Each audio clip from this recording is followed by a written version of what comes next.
Welcome everyone. My name is J.R. Baker Flowers, and I want to welcome you all to another episode here on Community Conversations, a call to action. And I'm very excited about today's topic, which is what I'm calling the forgotten ones. Today actually marks the first installment of a few consecutive episodes in relation to the forgotten ones, which are those members of the Black community that are oftentimes forgotten, silenced, and also made invisible in the pursuit for Black social justice and civil rights. So today's topic is, again, the forgotten ones, and it is on anti-justice for Black civil rights, okay? So really quickly, I want to kind of set the tone for today's conversation and just kind of inform everyone what inspired me to specifically highlight this issue and want to create a space in which we're talking about this topic today. So I wanted to create this episode for 4 specific reasons, actually. The first is I wanted to draw attention to the ongoing violence, the incessant transphobia, and the ongoing assassinations of Black trans women and men, oftentimes at the hands of law enforcement, and also Black cisgendered heterosexual men and women. Okay, so we're going to get into that further in this conversation today.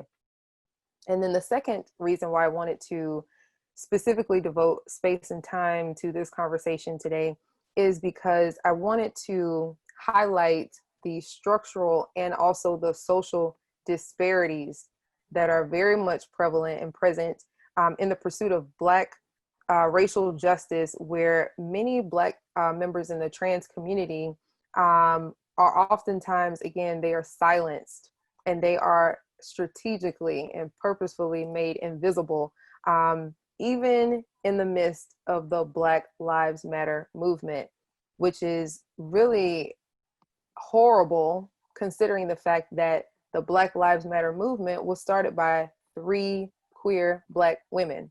Okay, so let's keep that in mind as well.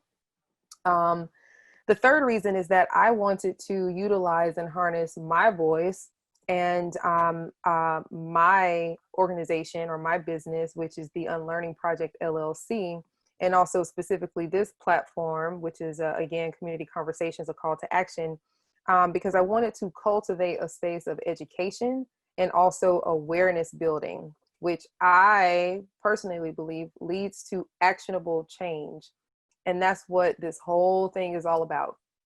And finally, the fourth reason for this conversation today, specifically because yesterday, as many of you know, we here in the Black community celebrated Juneteenth, which is one of the most historic, critical, and highly important days of remembrance for our ancestors, right? And specifically related to their awakening to their own liberation from the tyranny of slavery. Now, yesterday, I know many Black people that I know personally, and just looking at various posters and events online and in social media yesterday, there were a number of Black people across the United States specifically who celebrated and honored Juneteenth, attending a lot of festivities, and in their own right felt very liberated, right? And so with that very same energy and that same spirit, I want us to keep in mind that many people in our community, many Black people in our community are not free. They are not liberated, okay? And so we may have celebrated a day of liberation from racial tyranny, especially with those from our former ancestors, and how we are experiencing some of the same racialized atrocities right now. We still need to acknowledge that if one of us are not free, none of us are free, okay? So that is the purpose of the show today. That is what motivated me to do this today, and it is what inspired me. And so that is the spirit and going to be the tone of the overall conversation for this event today. So Again, I would like to welcome my very, very special guest, Flex Jones. Flex, welcome. Thank you again for being here. Not a problem. I know it's hard for you to catch me, but I'm here. Yes, but we made it happen. We made it happen on this glorious, beautiful Saturday. Yes. um, So really quickly, I want to read your bio for everyone so that they can know a little bit more about you. So everyone, again, this is Flex Jones, and being gendered male by way of transgender experience, he is known to be called God Daddy by many in the LGBT community. Flex Jones had no idea through his travels there would be many supportive, inspiring, and insightful allies at his side. He is a proactive entertainer, transgender pageant title holder, and activist, as well as advocate, with a unique stage presence. His longtime entertainment career allowed him to launch into the 90s his platform project Unity and Understanding. This platform has upheld its goal to assist many mainstream LGBTQ events and grassroots organizations with outreach, support, education, and networking in order to enlighten and educate many towards diversity. As the creator, promoter, and show director of several stage reviews, which consist of an inclusive, diverse showcase which welcomes and promotes talented LGBTQ performers, allowing an avenue to virtually display and express their artistic stage attributes. Being a devoted mentor, spokesperson, motivational speaker, activist, advocate, and volunteer within the spectrum of many causes and community surroundings, including LGBTQ, homeless youth, minority and human civil rights, patient care, campus communities, as well as in the transgender advocacy community, HIV/AIDS, and STP awareness. Welcome, Flex. Welcome, welcome, welcome. Can you talk a little bit more about your organization, Fifth Avenue Alliance LLC, just for everyone that's in on the call and listening? Fifth Avenue Alliance was really something that was created ever since I began to realize who I am in this world. It started by giving back to others, being part of the LGBT community.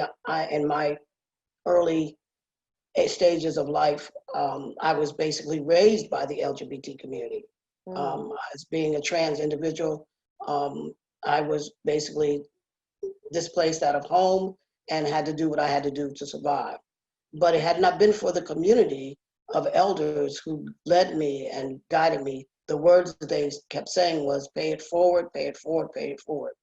So many of them, many folks that are watching now that know of me, knew that I would extend myself and not even be exhausted doing it. I would extend myself to others with feeding folks, assisting them with paying their bills, housing people in my own home. For many years, I've done that, assisting the community. Because what was given freely to me, I had to give back freely to others. So Fifth Avenue became something that good friends of mine who are on the board, who talked me into it, said, you've been doing this for a long time. And I was really going to walk away from assisting the community. I needed a vacation for Flex. So they talked me into it and they said, you've been doing this for years. I said, I don't want to do a nonprofit organization.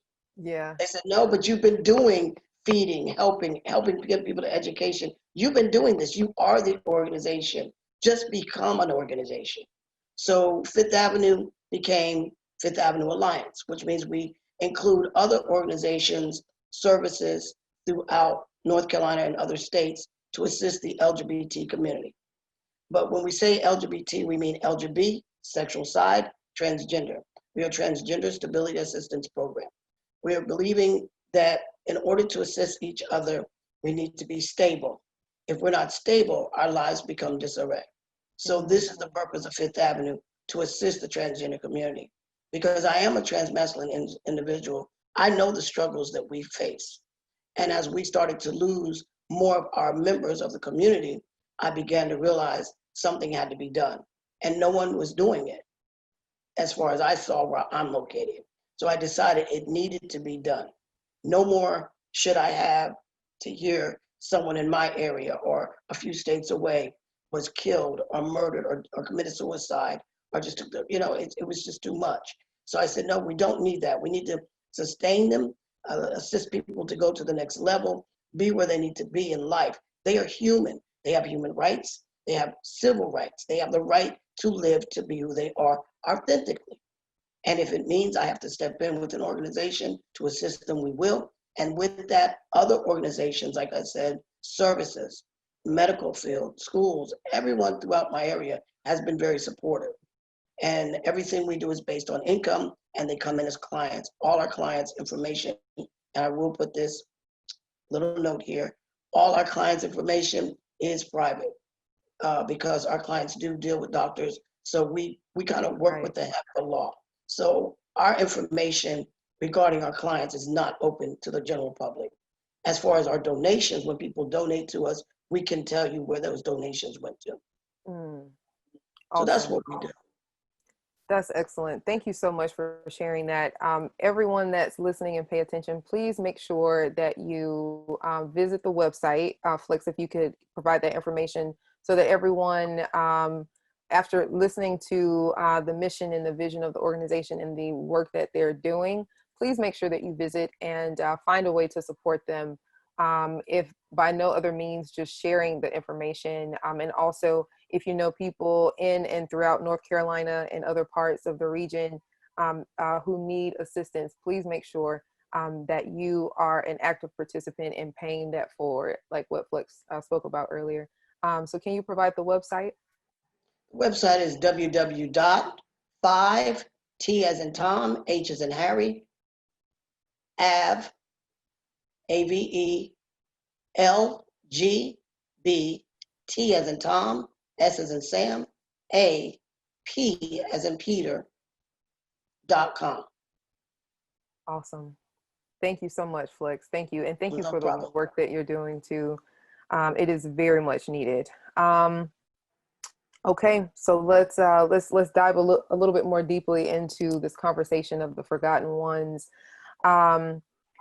So we have several members of our Black family, Black trans community, who have lost their lives at the hands of racist, ill-equipped law enforcement, and also whose lives have been taken purposefully by the hands of those individuals who are Black, cisgendered, mostly male, but also female, within our community also, or they have experienced gruesome violence, violence attacks, and also threats at the hands of those of us who are heterosexual, transgender in the Black community.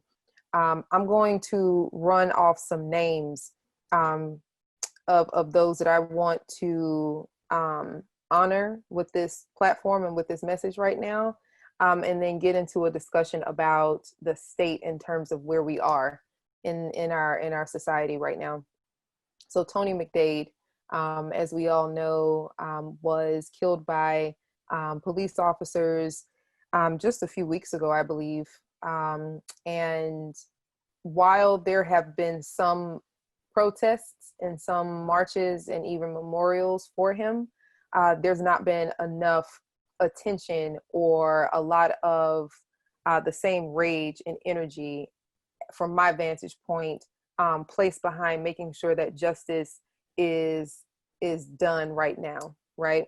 In comparison to some of those members in the Black community who are male and heterosexual, who have also been killed and assassinated mercilessly by racist law enforcement.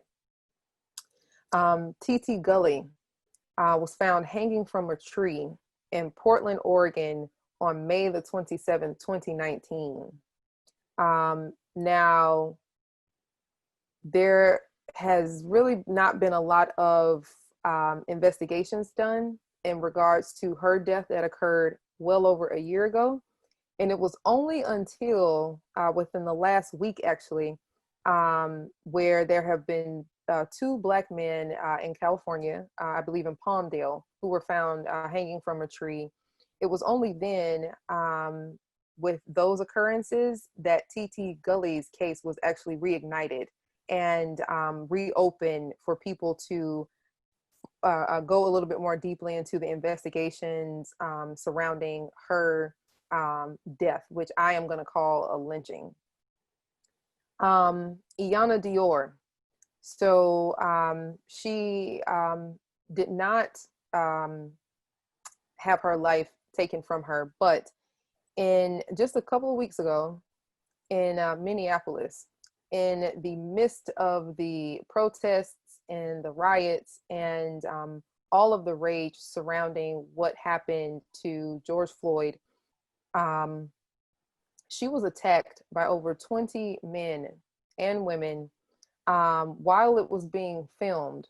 And this was in, again, Minneapolis. She was attacked and called so many different homophobic slurs while she was being attacked in what I believe was a convenience store, right? Mm-hmm. Nina Pop, 28 years old, Black transgender woman, was found dead with multiple stab wounds inside of her apartment in Missouri. And this just occurred in May. I believe it was on the 3rd of May of this year, 2020. Monica Diamond, forgive me if I'm mispronouncing that, was 34 years old, a Black transgender woman and business owner who was killed in Charlotte, North Carolina in March, I believe on the 18th of 2020. In April 2019, Ashanti Carmen, Black transgender woman, was found dead with gunshot wounds in Prince George's County, Maryland. And there has been absolutely no information or information found from an investigation surrounding her killing also.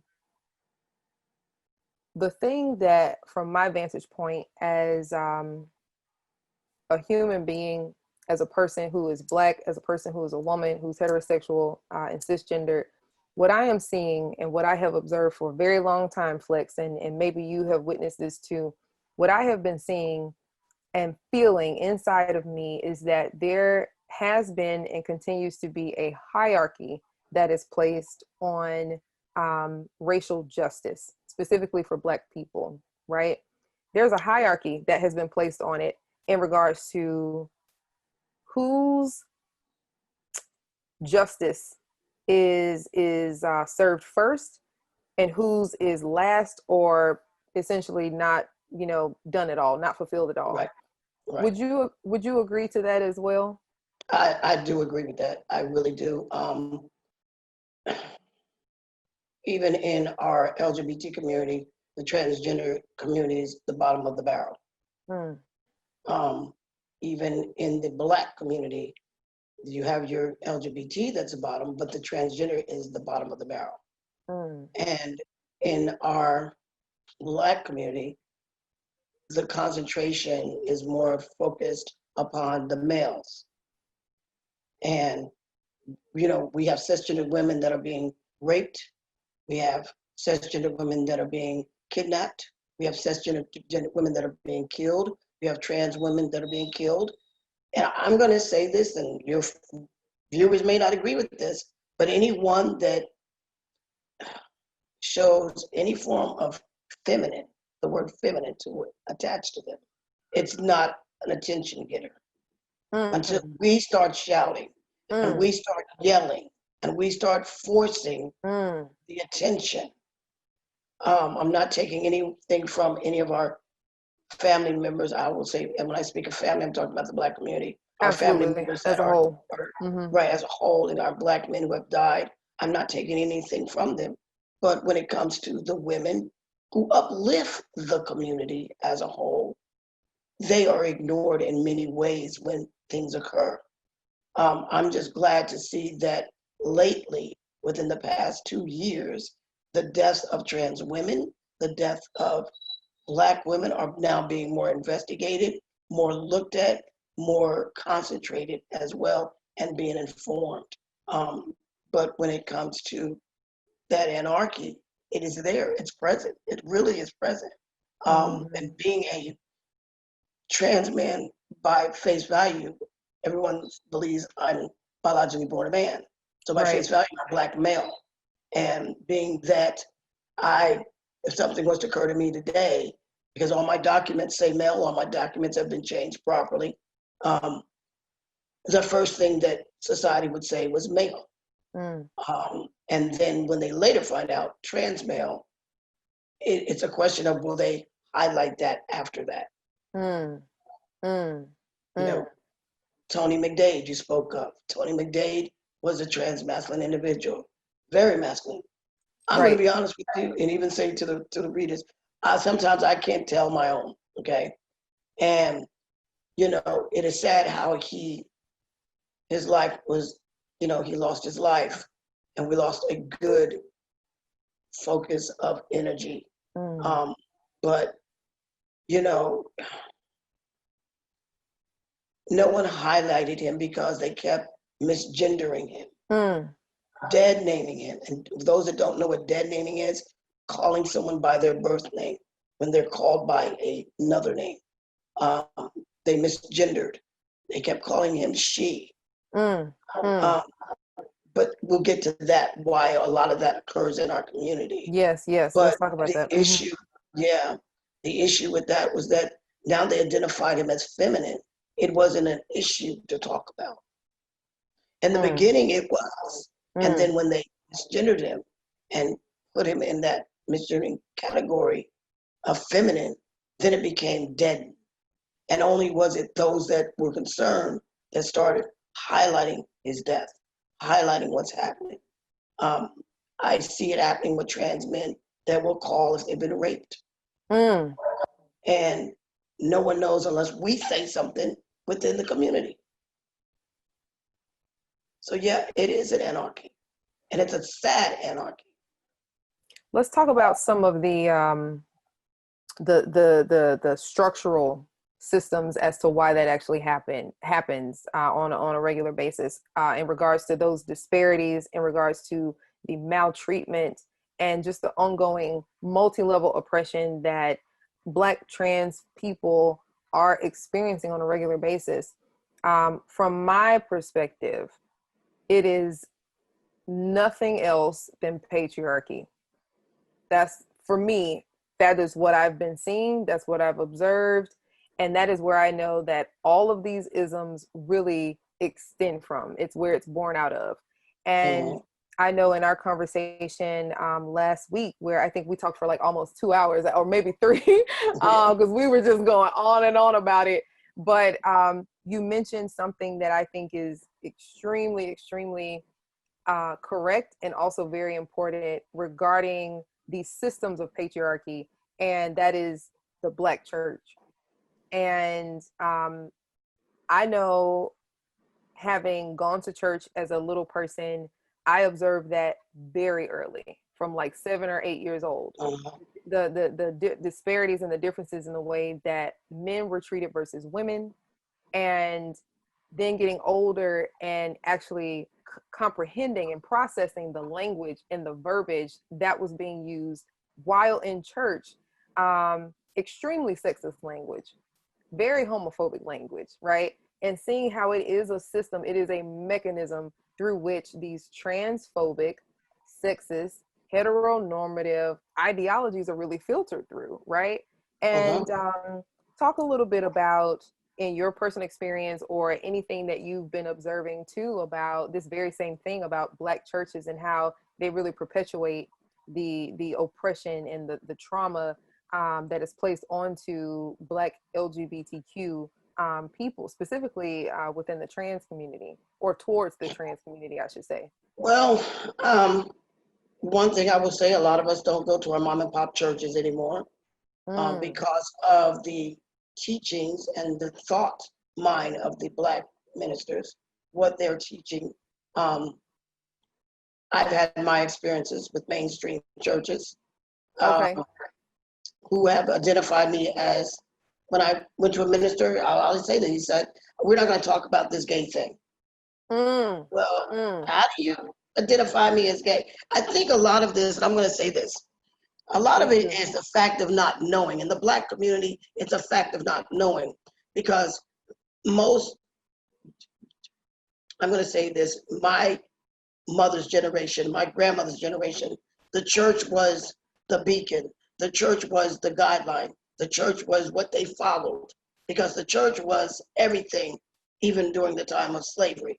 It was a gathering space. It was a space for them to go where they may have had something spiritually of like mind. But this is 2020. Right. The church doesn't want to fight science. The church doesn't want to fight what is really truth. Our churches really were created for the purpose of keeping slaves enslaved. Talk about it. Let's talk How do you about keep, right? And I'm not talking about open-minded churches. I'm talking about our structured churches that our mom and pops have gone to. They are structured to keep us in line. They are structured to guide us when there's a march or there's a protest for rights, or to get a black electoral candidate into office. They're there to guide us to go vote. Although that person may not be the one to do that job, but because they're black and we're a black church, we need to support that. So people follow the church. And because of that, when it comes to the LGBT community, they have been taught that we are of sin and believe we are of sin. But we've been here longer than heterosexual people have been here. We've existed during slavery. We existed in Africa. We existed in other countries. Believe me, we all know Black and brown skinned people have been on this earth longer than light skinned people, because they're below the equator. Let's just be honest with that. Fact. Okay? That's a fact. That's a fact. So a lot of who we are has been existent. It's just been covered more here in the States. And when you have the teachings of those structured churches, they are putting in the ears and the minds of people, this is not real. This is not true. Not all churches. I'm just saying that some of the church are mom and pop churches. Right. Back in the day, churches. Yeah, I know. I totally get what you're saying. It's the ones that are very fundamental, the fundamentalist churches, right? Those that really cleave to these very antiquated, very old school, and to be perfectly honest, very colonial, very Eurocentric structures, right? Like I totally get that. Completely right. get that. Right. So with those churches, when it comes to the LGBT community, we're not supposed to exist. We're not supposed to be even present. We're good to do your hair before church. We're good to get you a dress. We're good to play the piano and tambourine that tambourine while we're in church. We're good for all of that. But when it comes down to our livelihood, who we are, how we live, because I don't believe in this being LGBT as being a lifestyle or being trans a lifestyle. It's who you are. It's your livelihood, because it's something that you can't walk away from. You have to live every day to be who you are, to live to be who you are. You have to struggle with the ups and downs of society, the spitting and then the pit and all the mess that comes, the negative things that come with it. So it is not to me a lifestyle. It's a livelihood. My transition is a livelihood. I have to wake up every day to be who I am. And to go into a church and say I'm trans, many don't believe in the Black community that we can be born of two spirits. Well, we derive from that in those other cultures that in African culture believe that spirituality. But we're not supposed to know that. Like you said, the colonialism, I'm going to break it down easy. America was created to purify the world. And when they brought us here, they stripped us of what we knew and what we did not know. They gave us what they wanted us to know. It's called conditioning individuals. Containing, conditioning. That's it. And that is it. That's it. And that's what they've done with the churches. They've done that with the churches. A lot of churches are coming around now because they're learning to believe that we are human. We're walking, we're bleeding, we're breathing, we are human. And a lot of churches are now learning. but it took a long time for them to get to that level because a lot of our parents are now accepting of who we are. Some aren't, but some are. But it's good that our parents are because many of us had to walk in secret behind closed doors. We had to fake, as they say, fake the funk. A trans man would have to play stud when he was really a man. Right. A trans woman had to play sissy when she was really a woman. She was good enough to be a very feminine gay man, but couldn't be a woman. You understand? The church is willing to accept me to be a stud in the church, but not a trans man. Because in the eyes of the church, I was still woman. Right. Right. In the eyes of the church, the trans woman is still a boy. In the eyes of the church, the LGBT community, they're still cisgender male or female. No, I mean, yeah. So real quick, y'all just go ahead and circulate that digital collection plate because Flex took us to church, okay, today. A different kind of church, a church of truth, all right, and liberation. Thank you for breaking that down even further. I 100% agree with you. And honestly, I believe that, again, I'll just reiterate what I was saying before. The church, like a lot of other systems of oppression, it is a tool, it's a mechanism to further extend the level of control that the architects of patriarchy, what they're able to do, which is to enforce conformity, right? And I personally believe that for we as Black people, sacred knowledge and information about sexuality and the spectrum of sexuality and sexual identity and fluidity has not been, it's not been afforded to us. That information has actually been withheld from us. And so essentially the only thing that we've ever really known is a very westernized colonial perspective about being gender binary and also being heterosexual. And that's it. And so when you look at other cultures, for example, like a lot of indigenous cultures, indigenous here to the Americas, they actually acknowledged five different gender expressions and sexualities. This was pre-colonial, right? And so, and if you look at different cultures in India, for example, there are many, and I don't want to say the specific number because I'm not too sure, but there are many, there are many different sexualities and genders that they identify with, and that is actually in their culture, and it's been in place for hundreds of thousands of years. And so it's nothing new. And so I think that when we talk about this aspect of liberation, again, going back to, yesterday's Juneteenth holiday, when we talk about liberation and what that really means, we have to really understand that it begins here. If you don't liberate your mind, if you don't decolonize your mind, then yes, you will continue to inflict pain and abuse and targeted assassinations towards those who you have been told by preachers, by pastors, by people in the Christian community or in the Catholic community. You will truly believe wholeheartedly that gay women, gay men, people that are bisexual, and trans women and trans men specifically are an aberration of nature. And that is 100% false, right? So thank you for breaking that down for us about the Black church. Let me just put something out there. For those of you all listening, these are of my thoughts, of my experience. This is not me speaking for everyone, but these are from my experience. I've been doing this for a long time.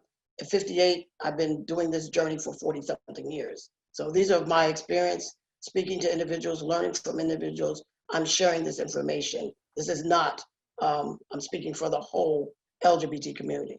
I would like to also say that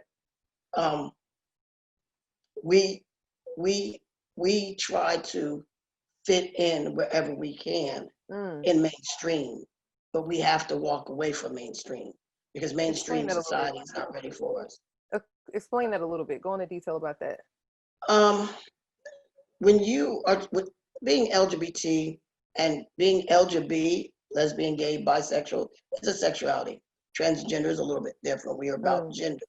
So many don't understand that being trans, we are already created in our mother's wombs. And I believe being gay, lesbian, your sexual preference, it's in that womb somewhere too. But the creation of who we are and how we feel, being more male or more female, it's created in that womb because the brain is already created. Many aren't aware that when you're, especially men, I'm telling you now, when you were incubated between your mom and dad in your mom's womb for the first 3 weeks, 3 weeks or 3 months, they cannot diagnose if you're male or female. It's for the first 6 weeks. All human life is female. Body. Y'all need to know that all human life is female. Okay. Right. So, and I know some people are laughing. Well, maybe that's why I like. Yeah, maybe that's why you like red. I'm just gonna tell you that. Maybe so. So favorite color. Favorite color.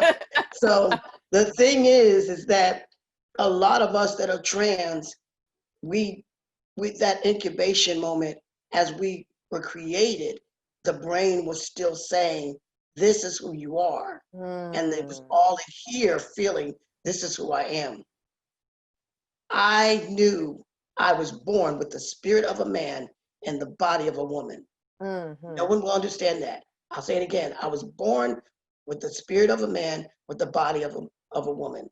All of my skills, job skills, were very masculine skills. The image of what is male, what men do. I prefer to walk on a car. From the time I was a child, I didn't like baby dolls. I wanted trucks. Father gave me a red wagon just to keep my mom quiet because she didn't understand it. Now, my father being a man that he is, he was in the military. Military men travel to Europe. They see hermaphrodites. They see trans women. They see these things that are different than home. So now when they come back to the States, a lot of our fathers are more, okay, I see what's going on. A lot of men of color, black men, black and brown men who have been in the military, who have an interest with transgendered individuals. Trans attractive men is what we call them. They are involved because they've been around. They've probably been in the military and they enjoy the presence of who they see, a human being, not a body, but a human being. They're attracted to feminine energy, just like I'm attracted to feminine energy. Right. Okay. And trans women are attracted to masculine energy. It is what it is. But we were created before we even knew. And I will say this, and everybody says, oh, here you go. If the Bible says God created me in his image, he had created me as he needed me to be. Yes, I was born as woman, but this snake sheds its skin. Everyone evolves in life. If you ever know your life journey, you have evolved. A lot of changes, loss of friends. We lose friends. We lose family. Some of us have lost lives. It's hard. Many of us don't have jobs because as soon as we walk in the door, they don't want to deal with something they don't know how to deal with. It's okay to be gay or lesbian. You can bring that behind closed doors. Just don't bring it to work. But to be transgendered, by face value, you begin to see something is different. We are changing. We are evolving. And a lot of companies at one time, they're now becoming open with the idea of hiring us and working with us because they're getting the training from within the community. We're going out teaching diversity training because it needs to be done. So before that, many of us didn't have jobs. Many of us were sex workers. I, for one, will admit, in the beginning of my transition at the age of 16, all the way to 18, I was a sex worker. I was a pimp. I was a drug dealer. DJ. I did a lot of things I would have never done, but it was a survival kit. I kept the job, but it was a survival kit. So, and I slept on couches. I slept in places I never wanted to sleep in. So I've been through that, and I know that's what we go through in this community. That's why Fifth Avenue, again, is created for what it is. So Right. these are the struggles we deal with. Some of us have been arrested or have felons or have a criminal background, and we're afraid we can't get a job. Many of us, now things are changing with the name change, but there was a time you couldn't change your name if you had a criminal background. You could not get your name changed if you had a criminal background. Times are changing. We're able to do that now, slowly but surely. Yeah. So as we evolve as a community of trans individuals, we're evolving slowly, but people are now being more aware. We're more visible. Trans men aren't as visible. We have a fear. Our first fear is we're a Black man. It doesn't matter what my ethnicity is. It doesn't matter that I'm mixed with other races, other Right. ethnicities. But when you look at me, all of you look at me, you see a man of color. You do not see a Italian, Dominican, African American, American Irish, American Indian mixed person. You see Black. And anyone that walks up to me first off will see Black. They don't need to know my story. They see Black. So as a trans man that's a Black man, derived from being a person of color, and I say person of color because I got a lot of colors mixed in me. Right. Okay. Right. So being that is my fear to go out. I don't drive at night. I don't go out at night unless I really have to. I fear for my life, like my brother, my sibling, my birth sibling, and I fear for his life. We've had this conversation, how we don't really leave, but come home early. You know, I want you to go more into detail about that too, because in our conversation last Friday, you had mentioned something that really stayed with me. And I think that this speaks specifically to both the structural and also the social element of oppression that is very specific and unique for the Black trans community. The statement that you made was trans women stay home for safety purposes, right? And I think that you're touching on that right now for yourself as a trans man. You don't go out at night, you don't drive at night, and it's simply for survival. It is for your own safety and protection. Is that because, and I think this is probably the case, is that because there is a higher probability of an attack or some sort of violence or in any kind of occurrence in that regard that could happen to you from heterosexual, cisgender heterosexuals? Is that why? And then also for you being a Black man, you know, having the potential threat of racist attacks at the hands of law enforcement or other white men and women who are the Karens and the Craigs of our society. Is that the case? The first part, the first one is being a man of color and being stopped by the police or a Karen or a John. I don't need that in my life, so we try not to have that in my life. I got you. And the second part is being very cautious around heterosexual men. Well, I'm not gonna say heterosexual, I'll say cisgendered, I'll say biologically born men. Right. Because I haven't had I'll admit, I have not had bottom surgery. Okay. So my fear is and I'm a little guy, just because I'm a transition, and just because I'm a testosterone, I'm transitioning, a man is always going to be twice my size. I've been through the being beaten up more than once. I've been threatened. So I know the fear. I know what it feels like. And now being an advocate at this day and age, I still get harassed. I get threatening phone calls. I've had a vehicle a year ago where the window was busted because of someone during an event that was happening for the rights of LGBT. So yeah, I've dealt with a lot of that. So for fear, I love my life. I enjoy my life, but I'm not going to allow myself to take my life to be taken by someone else when I could have prevented it. So it's a safety first for me. And a lot of us, it's a safety first. We We encourage each other to run in packs. We encourage trans women to run in packs. The trans women I fear for because they're feminine, but many challenge them because they were born of men. Right. Many see they still carry those masculine features a little bit or a little strength. A trans woman is always going to be stronger than me. I'll just admit that to you. I don't care how much hormone she's on, she's always going to be stronger than me. Most trans women are tall, so she's really going to be stronger than me. So you have to understand they are threatened by those that challenge them as women.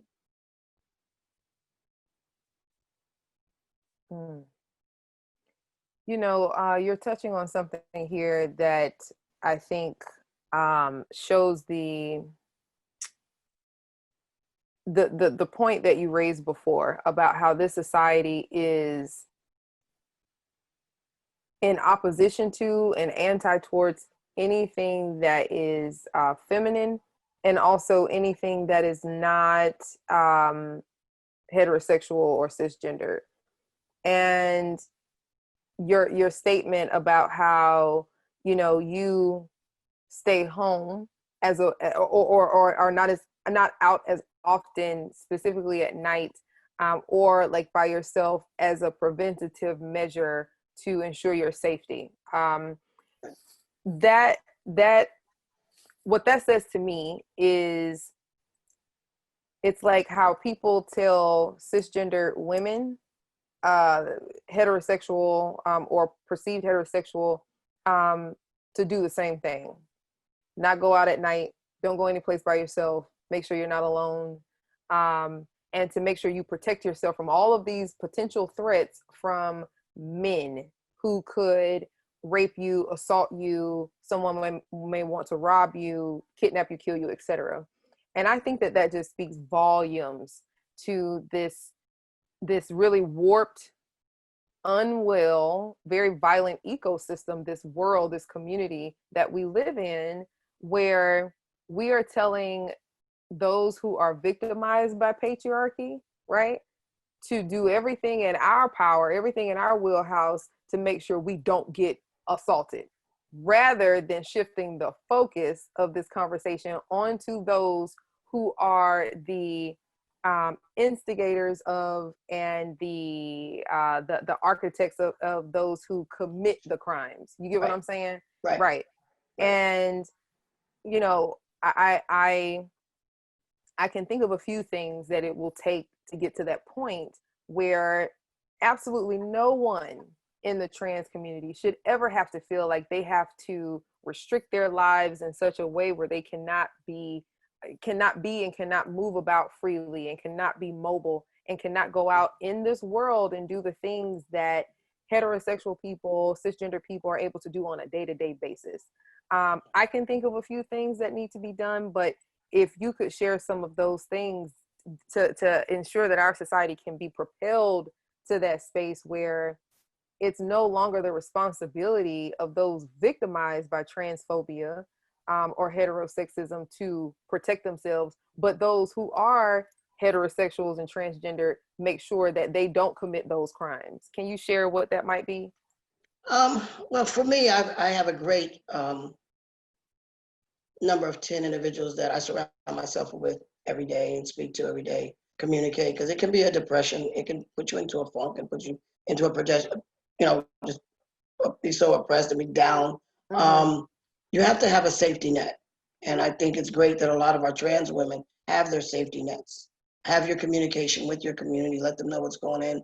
Do check-ins, that's what we do. But we also I check in with those outside of the transgender community. Okay. I've had to educate family. It was hard. It still is hard, but that's part of it, is educating and letting people understand who we are.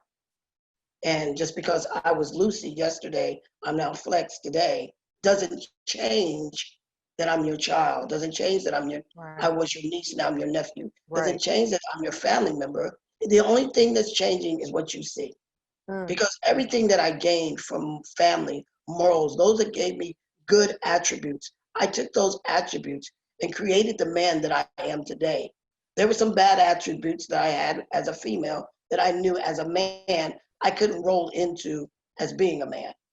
You know, I could be loud when I was a woman and be rowdy and get away with it. But as a man, I might get clocked in the head and go to jail. I have to look at what the differences are.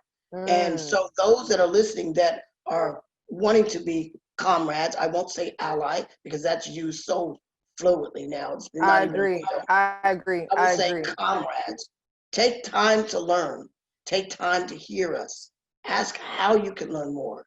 Don't be embarrassed to ask questions. Just don't ask stupid questions. Right. Don't ask about please state what a I don't want to say stupid, but what an unkind, mindless question looks like and what it sounds like. Because this is a space of education and I want y'all to know what not to say. So don't ask us the question, oh, so you're trans. Did you have the surgery?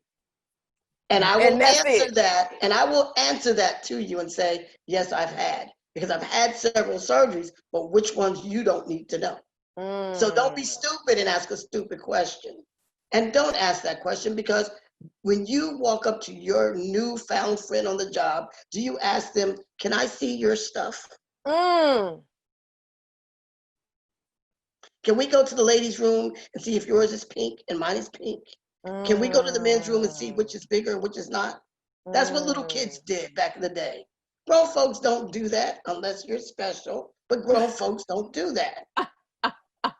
So don't ask those sexual conversations. Have a real conversation. Exactly. And I think that that's so important. And please stop saying when someone says, well, I'm trans. I would have never known. You wasn't supposed to know.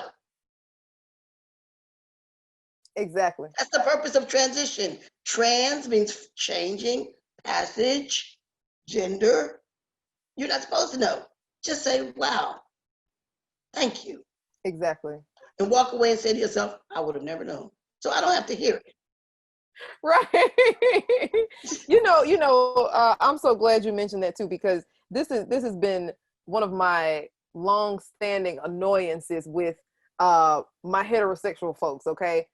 For me personally, never in my life have I thought to myself that question, nor would I ever ask someone in the trans community, well, first of all, I'm not asking nobody, can I see any of your parts? I don't want to see none of that, okay? But also, I would never ask, did you have the surgery? Number one, that is such an inappropriate, unkind question. And I think that one of the reasons why heterosexuals ask those questions is because of this hypersexualized heterosexual culture we live in, which is also rooted in, like, again, heterosexism and this gender binary. It's either male or it's female. And so it's like they're you get what I'm saying? Like, heterosexuals' minds are trying to place this person in these very limited boxes. And unfortunately, what happens is it's like this verbal vomit that occurs where you're not thinking first, you're just saying things in a very unconscious, very mindless kind of way. And I've seen it take place before with a lot of heterosexuals who are meeting with or having conversations with those in same gender loving relationships. So those that are gay men and also gay women and also bisexuals, they ask these questions that are so ridiculous, like, who's the top and who's the bottom? Are you kidding me? But I think, again, it's the way in which we have been so grossly miseducated about sexuality in there you general. go. Right. Yep. And I think that, I think a large part of that has to do with media. Like, if you look at media and the ways in which, we have been misinstructed and misinformed about sexuality, and some people may say the mechanics of sexuality, with this society that is so heavily drenched in pornography and also with these very perverse images of how women are positioned, and these theories around, like, well, if it's a man, he's masculine, he should, quote unquote, top and dominate the more feminine woman, you know, person in this That's dynamic. true. That's You get what I'm saying? true. Like, and it's Yeah, like, because it's, I'm yeah, because yeah, as the man in my relationships, because I am the man, right. I know now. I'm gonna let you also know some secrets. Before I became trans, I've always been heterosexual. So not everybody that's trans has been gay. Got you. Okay, just understand, not everybody that's trans has been gay. I was married 3 times, Got you. 3 men, 3 women. I've been married. But Got you. here's the thing: it's not. Let me say this. Some people believe that genitalia is what defines female and male. Okay, Right. but I will say this: genitalia does not make me the man I am today. Excellent point. Some of y'all soak that in. Genitalia does not make me the man I am today. Because if I know some gentlemen that are watching this, if I walked up to your lady and had a good rap to get to her, and you didn't know, Mr. she Steal might get Your a Girl. kiss. I might get your girl. Mr. Steal Your So Girl. I might get your girl, right? So just to let you know, genitalia does not make the man. Because I Facts. know women who have dated me who are attracted to me, not genitalia. Mhm. I Mhm. know men, because I was married, that I've dated as a trans man that are attracted to me, not genitalia. Got you. I know men and women that top and bottom. I know heterosexual men that will lay on their back all day and be touched. Men like to be touched too. So it's not a Okay. gay thing. It's not Right. a trans thing. It's a Right. human thing. It's a human And like you thing. said, it has been all sexualized. So everybody Mhm. thinks it's all about sex. Right. Right. There Right. are trans women that have their bottom surgery. I'm gonna break this down, that are Mhm. in love with someone, and that person loves them for who they are. But as soon as they have that bottom surgery, that man does not want her anymore. Mm. Mm. Mm. So the question is, was he there just for the pleasure, Mm. not for the Mm. realness? Mm. Yep. Yep. So Go back a little bit again and talk, if you could, about some of the other things that need to be implemented in our society in addition to education, right? Because you know, you just broke down some fantastic points about, seriously, like, people needing to be educated, properly educated, in our society as a way to liberate themselves from patriarchy and to make sure that they're no longer harming unconsciously or very overtly, that you're not harming and furthering and otherizing members of the trans community, specifically for the Black trans community. So in addition to education, what else needs to be done? well, a lot of us have been advocating for many years now. We need people to recognize that we are here. We Mm-hmm. need our LGBT community to be more supportive in our Black community and understand that we're here. Understand that we were the ones who held them up for years, still do. We Mm-hmm. still do. Mm-hmm. Um, don't shun us for who we are. Don't believe that we want to be separate from the community. What we Right. want to do is acknowledge the fact that the T is separate from the community. It's a gender issue. It's not a sexuality. Transsexual is not sexuality. Transsexual is changing your sexual organs. That's Right. transsexuality. I identify as a transsexual. I have not had bottom surgery, but I have created all of this has been Mm-hmm. changed. And so I am transsexual. But people need to understand that's the only separatism that we have. Mm-hmm. Mm-hmm. But what they need to understand is that when you see someone as transgender, you don't have to deal with us on like baby, feed us with baby spoons. But Mm. understand we are different. Respect the different. I always That's say a this: great we're point. not here to agree or disagree. We're here to learn difference of each other. Within that difference, we'll learn to understand, have knowledge, and learn to respect what is of difference. And through that, acceptance happens when you accept yourself enough to accept the difference of another. Mm. Mm. Excellent point. Excellent point. Thank you for saying that. Um, Going back again to highlight the victims of the trans community who have been victimized by racial oppression, in addition to transphobia, those that have lost their lives, those that have been physically attacked. And I only named a few, but there are so many others.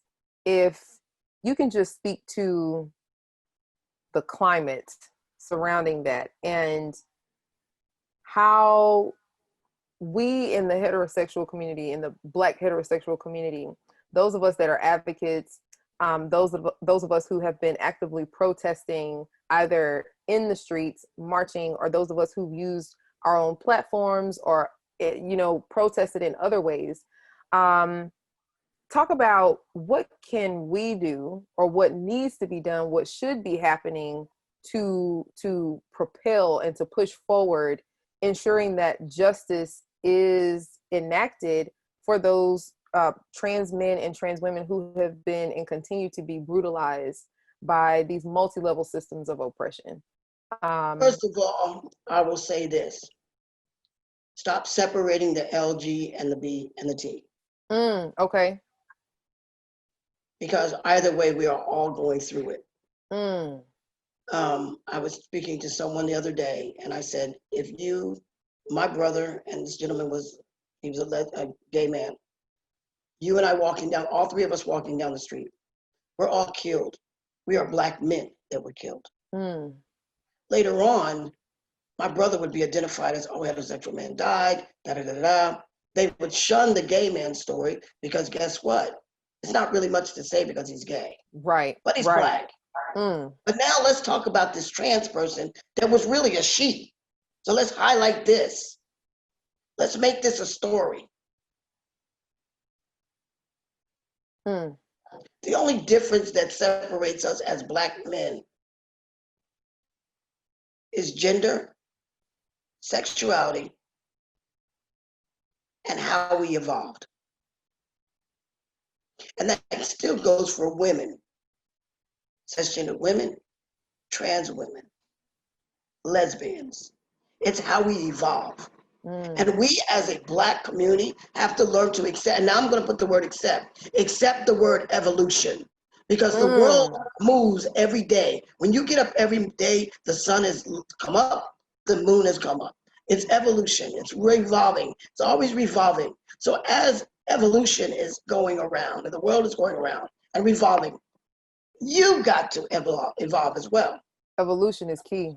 Because if you stay stuck and what you've been conditioned with, you're going to be complacent and comfortable. Absolutely. Absolutely. No, thank you. Thank you so much for that, because that, I always say, like, evolution is key. And if you're not evolving, then you're not growing, which means that you're stagnant. And when someone doesn't evolve, you remain isolated in whatever system or whatever prison, has held you in bondage. And so I'm so glad that you mentioned that. So we have to evolve, which I really do hope that this conversation today will allow a lot of people to do just that, and to reflect on any areas in their consciousness that has been controlled and dominated by white supremacist patriarchy and some of these other, higher systems of oppression as well. Let me say something to you all. Remember when many of our Black ministers went to DC, sat and shook the White House's hand and sat there and supported the White Houses. Yep. And I'm going to say it, they were the jigaboos. They came back and started orchestrating in our Black community. They were the ones, the mom and pops, that started separating us. Because at a time, the LGBT was coming together. We were slowly coming together, but all of a sudden we just started parting ways. People may say I'm wrong for saying this, but they were orchestrated to come back and do things in a community. Because how do you break up something that was so good prior to what's going on in DC?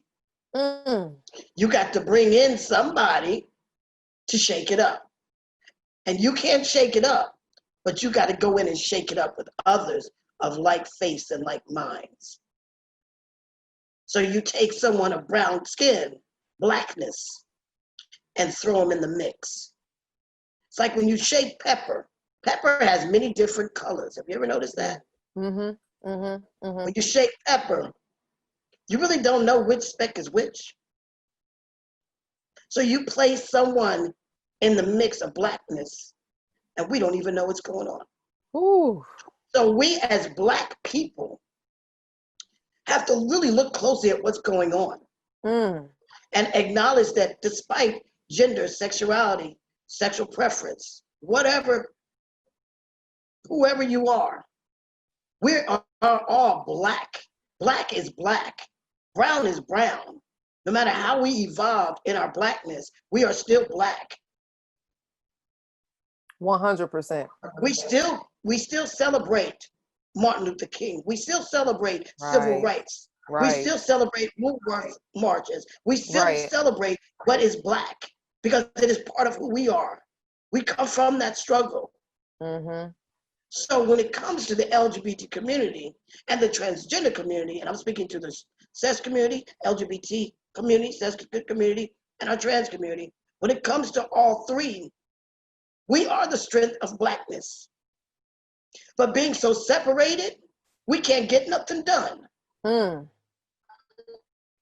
We have to ride on the backs of our white constituents that can fight for us. And we have to wait to get something than nothing. Having the right to work. We just had the discrimination law passed. That should have been passed when slavery was passed. Right. At least they let us work. But then they passed that. Why? Because now you want to take our medical care away. So somebody said, okay, that's not fair. So let's dig in and do something really forceful. And if you notice, they were fighting about the word sex. And sex can be gender, sexual orientation, sexual preference, sexual birth. So we have to look at really what's going on in our communities. Why are we pulling apart? Who's pulling me from you?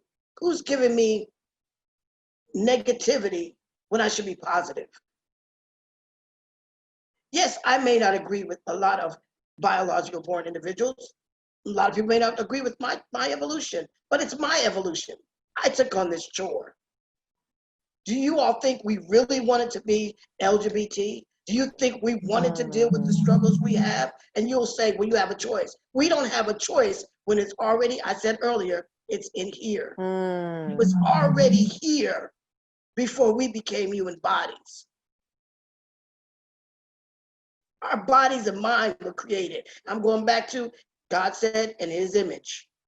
And what is God's image? What does God look like? Let me ask you all that question. What does the universe, how it's created, all that, what does it really look like? Let's be real. Y'all say you've seen God. I'm just waiting to see what he looks like. Well, you know, Flex, like here's the thing. A lot of people truly do believe in this fanciful story that God is a man, first of all, right? And then second of all, his son, right, was a white male.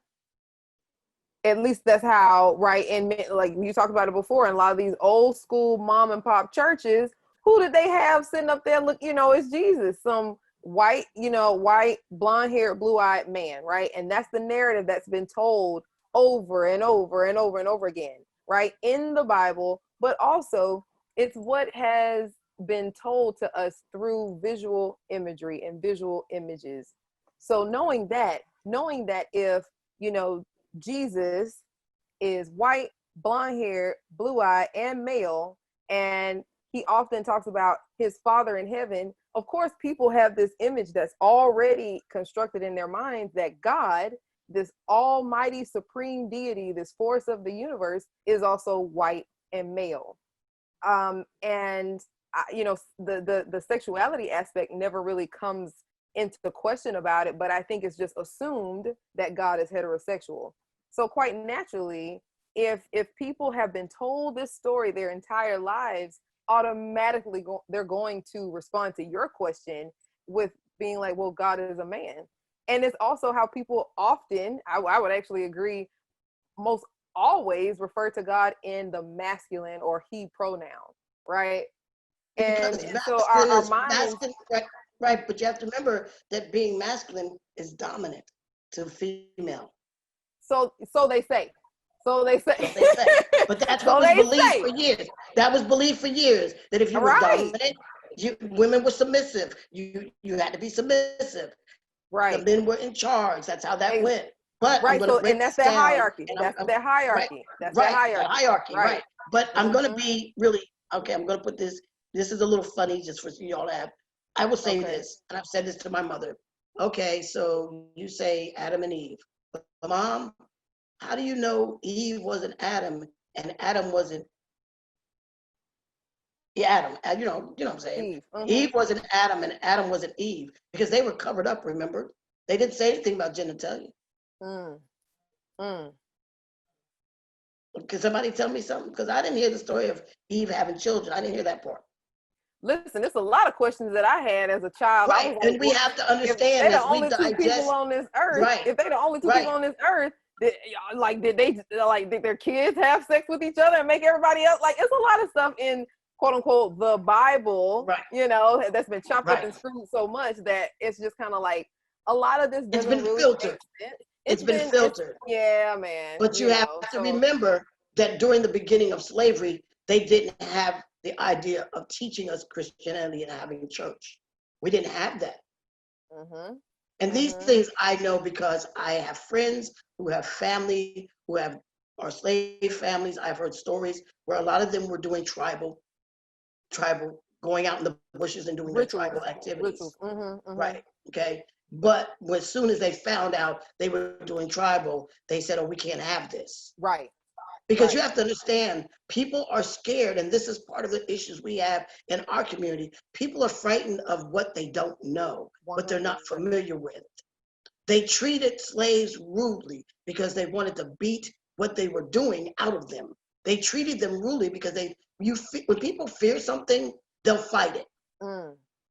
If you don't understand voodoo, if you don't understand any of the rituals or anything that they've Yep, done, yep, then you're yep. going to think they're doing witchery and voodoo and all this. But yet, many of our doctors have helped back in the day with herbs of healing. Call Mama Exactly. Joe. Call Mama Joe Exactly. at Mama Joe at the Franklin Exactly. plantation and have her bring those Exactly. herbs. Exactly. She was good for that.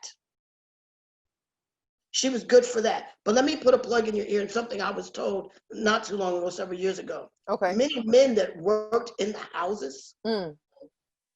a lot of them were gay men. Mm. They weren't a threat to Mm. the massa at all. Not Mm. all, but many were gay men. And who's the person that told you that? This is You said someone a family friend? it's a family friend Okay. who has family that has been in Mm. the slavery. Their stories have been brought down. We talk about it Gotcha. and sit around. And so these are things that I'm learning from Southern folks that have been Mm. heirs of slave families. So that these are things that I'm learning throughout the years Gotcha. of being in the South. I'm learning Gotcha. more and more as I dig and dig. I learn more and more, and I ask and ask. So And see, these I things, think, yeah. yeah, thank you for bringing that up too, because I think that really highlights how those in our Black community that are LGB, and then also those who were T, even in slavery, right? In the enslavement experience, the Ma'afa for enslaved Africans here on this land, their stories were also concealed. Their stories Yes. have also been wiped away Yes. for a very specific purpose, which, you know, when you bring it here into this quote unquote modern era, it's the same thing, right? Still being silenced, still being made invisible. And the stories, especially those related to the victims whose names I mentioned earlier, Black Right. trans women, Black trans men, whose lives have been taken because of ignorance, because of hatred, because of white supremacy, because of deeply embedded patriarchy, and because of these irrational fears, right, that have been implanted into our collective consciousness. That's why the Black trans community is not getting the justice that they need. It's why they're Right. not getting the visibility that they are entitled to. It is their birthright, you know? Right. So yeah, I'm so happy that you brought that up. Thank you very much for that. Um, you know, we've talked about so much, and I the one thing that I do know that needs to happen is that real substantive sustainable change needs to happen immediately. You know, Right. this is not something that can be further delayed. And you know, again, going back to that aspect of a hierarchy placed on justice, I think is just utterly insane. And you know, for me, it makes me very enraged, but also concerned that people in the Black community truly do believe that there is a phase, right? Like a phase or a tiered approach Right. when it comes to actualizing justice. I think that's harmful, and I think that it further perpetuates this ongoing narrative, these ongoing ideologies that if you are not Black, if you're not heterosexual, and also if you're not male, you are secondary, tertiary, and sometimes you ain't even on the totem pole, right? Right. When it comes to gaining your birthright, which are your inherent like civil rights, your social justice, your economic justice, and the laws to which you are entitled to, the rights that you are Right. entitled to. And Right. so I think that that's very damaging. So um again, I know you mentioned before about what needs to happen. Before we end, can you mention any other initiatives, any other approaches to actualizing justice for Black trans people, for the Black trans community?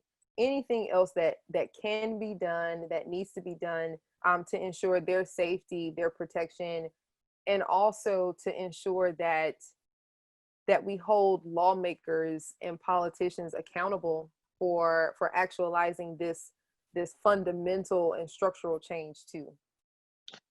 We have, I'm going to say this, we have many nonprofit organizations within the trans community, which are trans created, trans ran, trans function that way, that they can reach into and assist as well. But I will say this, that we first have to work in the home. We first Mm, have to work in the home. excellent point. A Excellent point. lot of our issues, and I not trying to generalize, but we first have to work in the home. I think a lot of the changes that are happening now is because the youth of now, which are the 21-year-olds now, Mm-hmm. have Mm-hmm. seen change, been part of change. We Right. have to get to our youth first. Once you get to youth, parents have no choice but to say, okay, this is a change. This Mm-hmm. is an evolution. We are evolving. Because if you ever notice during civil rights, when Martin Luther King, he got to the young first because the Mm-hmm. elders were hard to get to. Then once the young started moving and shaking, the elders started coming up behind. It's Gotcha. up, and I'm gonna say that it's not up to our youth, but it's up to us to support the youth in the movement of change. And Gotcha. if they're involving the LGBT and the transgender community, involve them. Black lives matter. but all Black lives matter. That's We it. can't just designate it as Black lives. That's I it. understand how it was created. I understand things have happened, but here's the thing. This is 2020. All Black lives matter. That's it. When you get all Black lives matter, you get all Black lives strengths. That's it. You get the strength of the Black community. That's Because it. now we are all out here shouting for Blackness. Not because of your gender, not of your sexuality, not because you are privileged, but because you are Black. Because either way, if you think you're a privileged Black man, you are still Black. Either way, if you think you're a privileged trans woman and in the word passing, you're still Black. Either way, if you're a privileged gay man or lesbian and you have those privileges and a good job, you're still Black. Either way, if you're a trans man doing very well in your own community and living that good life, you're still Black. So we are all Black, and all Black lives matter. Doesn't matter how you evolve to be Black, but you Black, and Black is Black. So we have got to come together and reach out. Advocates in each sector. I've done it. I've reached out to the protest advocates out there and said, hey, how can we work together? We're working on these things now. You've got to reach out to each other, because what's working for you may not really work for you. But what I might have is the piece to your puzzle. And what you may have is a piece to my puzzle. Strength is the biggest thing. Strength is the biggest thing. People are afraid of the power of the Black dollar bill. We've got to stop giving money to others when it doesn't come back to our community. We got to stop believing that their donations are helping when they're being selective. We've got to turn around and select those organizations, those businesses that are legit in our own community, and upraise them. We raised Tyler Perry by supporting him, and guess what he got in Atlanta? Yep. That's it. Some of y'all don't like Oprah, but look where she's at. So we have got to plug into our own community. And it doesn't matter if it's gay, high yellow, black fat woman, Black skinny man, no hair, don't matter who we are, trans, whatever. You got to plug into. If you know there is a gay man and he's got the best bakery in town, go buy 5 of them donuts or whatever he's got and give them to your friends if you can't eat them. If you're diabetic, give them to somebody, but don't have a fit, okay? I know for a fact. Still support, right, yep. Still that support. There's a young Black individual, 10 years old in my town, has a coffee shop. I love those other coffee shops, but I'm going to give him my money. Yes. I'm going to give him my money. Yes. Because when I support him, he can come back and say, Flex Jones supports me. That's it. And when people say, oh, we know Flex, oh, well, we got to support Flex. That's it. We have to pour into our own community. If you know someone who's buying shirts that's trans and you like their shirts, say, hey, I want to buy some of your shirts. It doesn't matter who we are. It matters the fact that we are Black and we need to pour back in. That's it. Something y'all stop doing after you got your rights and start going to college and all that other stuff. You need to pour back in. We've got Black educated individuals. Pour back in. We got to stop fighting each other to get to that level of wealth. We can't be a wealthy community if we keep staying poor. And we're staying poor because we're not helping each other. So my suggestion is pour into the youth. Help the youth get to the next level of knowledge. Sometimes our youth knows more. Many of our youth are very down low, very much closeted. They don't want to come out because they're afraid of the community. Right. When they leave home and go to college, they wild out. And then they come back as a gay boy or a gay girl, or he's trans and she's trans. Right. We got to stop pushing down and push up. We've got to stop, even in the trans community and the gay community, stop pushing down and push up. We've got some very talented trans folk that are seamstress, they do hair, they do all kinds of stuff. Pull them up. Pull them up. Because as soon as you start pulling up your community, Because everyone has a different skill. Everyone has a different skill. As soon as you pull up your community, guess who pours into us? Because now they need us. White money. Yep. So start boycotting. There's a lot of us that have businesses that aren't being supported, services that aren't being supported. You might think it's costing a lot to use that person's services, right? Go to his business, the cost might be high, but think of that's their startup. If just one of us went, it's not enough. If 100 of us went, the prices go down. Right. You have to stop from somewhere in our community because no one's going to help us get there. So as Black folk, all Black lives matter. And we've got to uplift each other, reach down into the communities, educate, teach our kids really what's right and what's wrong. Don't encourage them to fight amongst each other. Put the guns down. Put the drug dealing down in your own community down. Get rid of it. That's it. They used us for years to keep us down, and it's still going cycle after cycle after cycle. And everyone's like, we keep trying to do this protest, but nothing changes. Because you're only in a protest. You're not making a movement outside of the street you just marched on. You've got to make that movement from the street to the neighborhoods.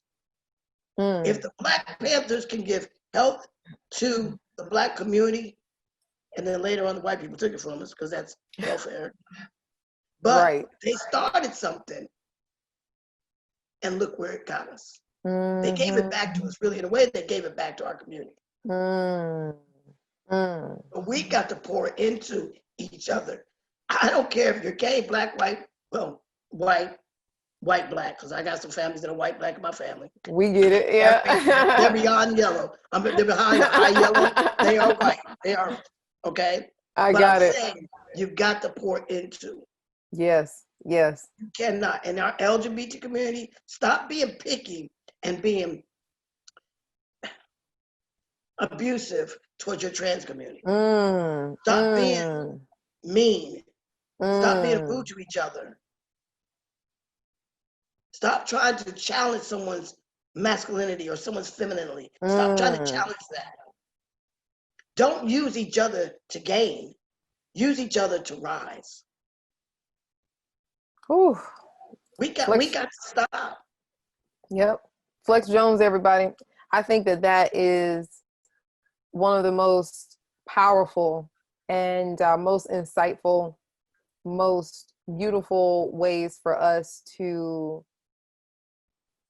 end this conversation. And I truly, truly, truly do hope that everyone who has been in attendance here, everyone watching, and everyone who will watch the replay, please take to heart this entire conversation and ending on that powerful and beautiful note of being able to pour into one another, because it's non-negotiable. We have to pour into one another. We have to lean on each other in our Black community, because once again, if one of us is oppressed, all of us are oppressed. Can I say something? Absolutely, please. Yes. Many of us have come from slave families. Those slaves courted and they worked collectively together.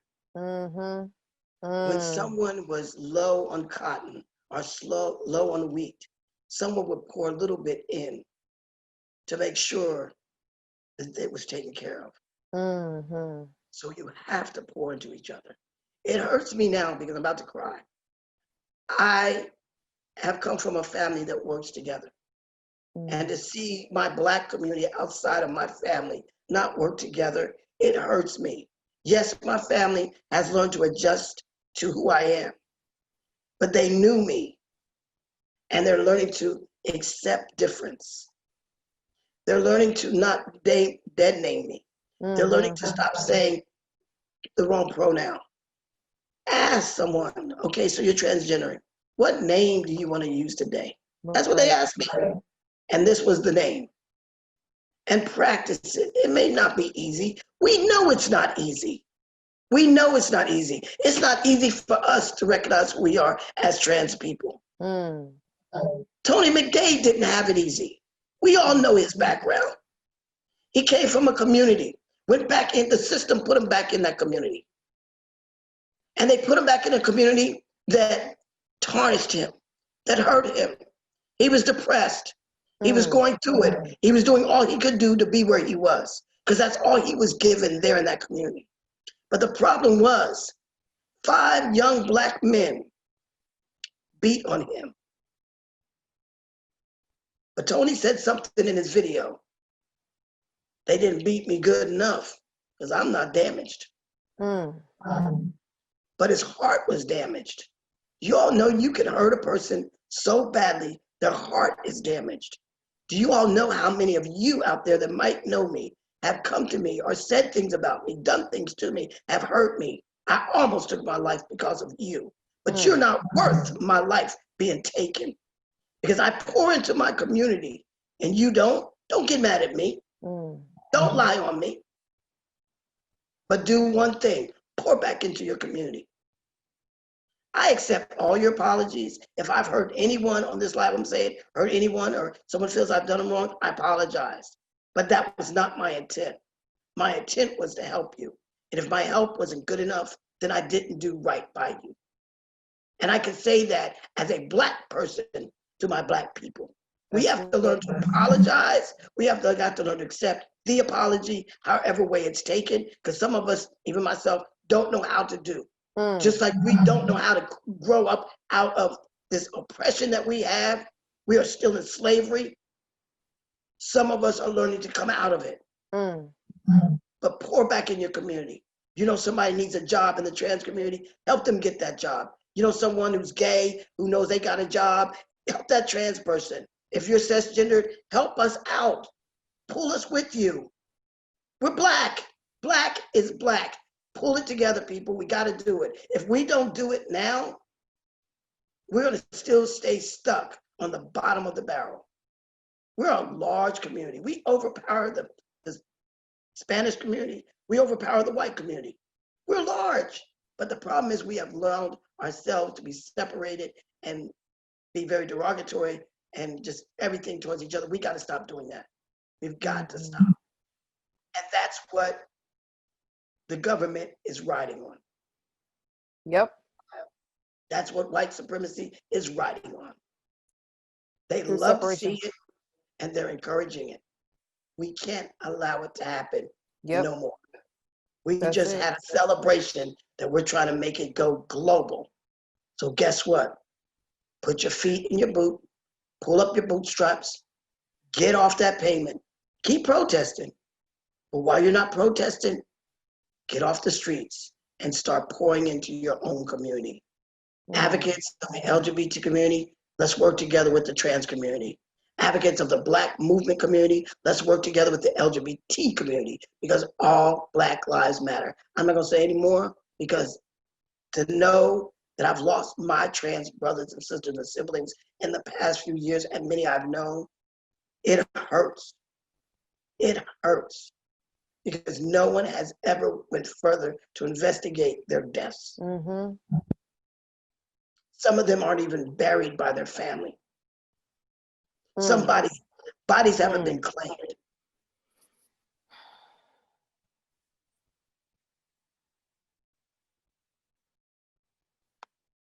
And just that's our family. That is our family. Imagine being buried and no one there to bury you. Imagine them just cremating you because they can't claim your body. Right, exactly. Imagine being bashed by someone, we don't even know it's just Black men. We don't know. We don't know. We don't really know. This is why we all need each other in our community. We all need each other. We have to, like you said, pour into each other. We have to lean on each other. And it's no longer acceptable to have a hierarchy on justice for Black people. That's not how that works, you know. We're all equal. We're all equal. We all came from slave families and we're all still dealing with the same thing. I'm just saying. And we're all entitled to our freedom in every single way that it looks like. Absolutely. Yes, we are. Thank you Thank very you. much. Oh, of course. Thank you, Flex. You are such a gift from the universe. I'm so grateful that we linked up and were able to connect with one another just a week ago. And I want to continue to do my part and to amplify the very critical, the important, the necessary work that is what you're doing with Fifth Avenue Alliance LLC, and also work for the or advocacy work, I should say, for the Black trans community through the work that I'm doing, but also just for me as a person. So thank you so much for being here, for using your voice to, I want to say, bring light to a lot of chaos, a lot of darkness, a lot of multi-level systems of oppression that have taken the lives of those of our sisters and brothers within our Black family. Thank you for being here so much. I truly appreciate Thank you. you. Love Yes, you of all. course. Yes, Everybody love. be safe, stay safe, and always know Yes, that you are you who love you. absolutely. Once again, everyone, this is Flex Jones with Fifth Avenue Alliance LLC. If you could place your email address or say your email address once again for everyone so that they can find out a lot more about your organization and to support as well.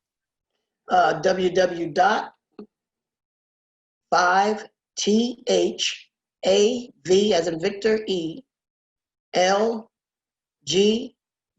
as in Bob hyphen T as in Tom S as in Sam A as in Apple P as in Peter.com. Thank you. And are there any social media tags that you want to leave as Uh, well?